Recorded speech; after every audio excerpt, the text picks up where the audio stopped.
my team and I negotiated. You know, the lawyers, the planners, the economists who work on it, work at the mayor's direction. That was my deal he voted for. So he started off his campaign by saying, no public benefit. Well, you might call him a liar for saying something so different than what he had just announced 6 months before. So then we go another week and he says, Schneider broke promises on Broadway in 2008. Well, in 2008, we had a developers agreement, but the economy collapsed and it didn't happen. And the project went into foreclosure. Well, in the last year, the developers of Lower Broadway have paid about $600,000 in taxes. They paid $1.2 million they owed us. They spent $2 million on demolishing the property. They have spent about another $500,000 on plans that are being presented to the council next week. And John sat in those meetings where all of this was discussed. Some of it was what needed to be voted on was voted on, and he voted for it. But he talks about what happened in 2008. His big accomplishment while councilman, according to him, is he stopped us from spending $270,000 on high-tech garbage cans. Except nobody was in favor of the garbage cans. He didn't lead any charge against them. We all kind of looked and said, it's a lot of money for garbage cans. Why don't we buy, and I think we bought like 4 of them, you know, just to, hey, let's see if they because, you know, they're trash compactors, they're very environmentally sensitive, they were very expensive. And we said, we'll just buy a couple of them and see, because part of what they're going to do is we don't have to pick up garbage on the beach every 2 hours, you know, because they're trash compactors. Let's see if they work, and then maybe we'll buy more. That's his big accomplishment, and he didn't even do it. So, you know, he asked before, how much animosity? This is a completely unnecessary election. He's fine as a councilman. I've seen 0 leadership skills out of him.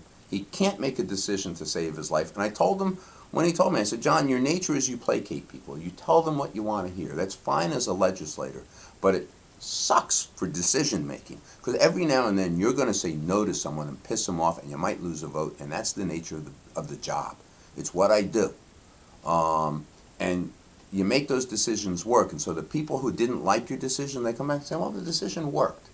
And, you know, you can't just play to the crowd the mayor doesn't I don't have that luxury.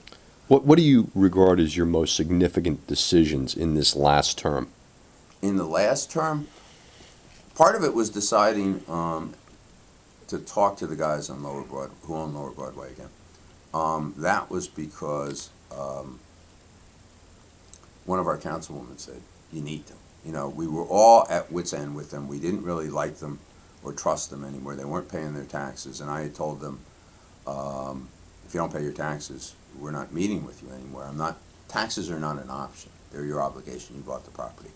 And we decided to sit down again, and that it was a large part of Kate's urging, and that's become a very productive relationship. I mean, we're talking about, if all they did was demolish the buildings and give us the land for parking, it would have been a positive. It would have been a huge positive, but they paid the taxes. They paid what they owed us. We've got the land for another summer, and they're coming in, on the project itself, and we have a developers agreement. That, people got really, really excited by that. When those buildings were coming down, which was right now a year ago, it's all people in town were talking about. They were thrilled. We've upped our number of cops again. And been able to do it without raising taxes. We got some money, we got. How many cops do you have now in town? We're 92, I think. Public safety in Long Branch,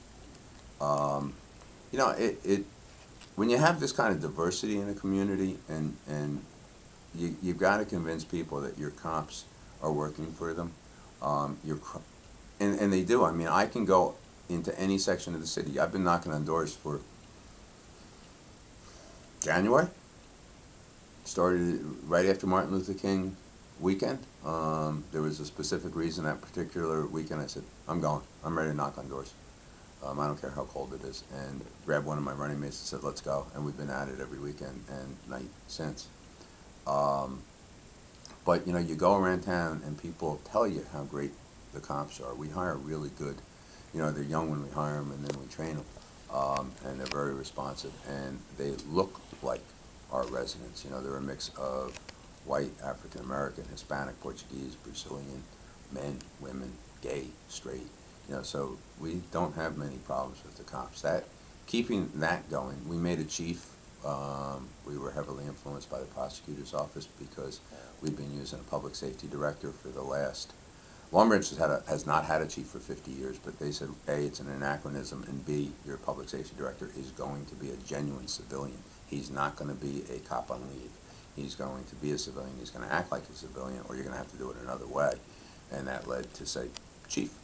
I wasn't thrilled with it. I never really wanted to do it, but it's had an impact, and it's a very positive one. Part of it was getting the boardwalk done. You know, the Sandy hit, it's 2012. The boardwalk is effectively demolished. It was undermined. You know, some of it was torn up and tossed on the other side of the street. That's clearly got to be replaced. Some of it you looked at and said, that looks okay. And then you went down low and you looked and said it was just hanging there. So we had to rebuild it. That was a $14 million public works project. We had to go out and get the money from Sandy. I'm sorry, not from Sandy, from FEMA. We had to convince them what we were doing. Certain rules were being changed by both DEP and the federal government as to how we were going to build it.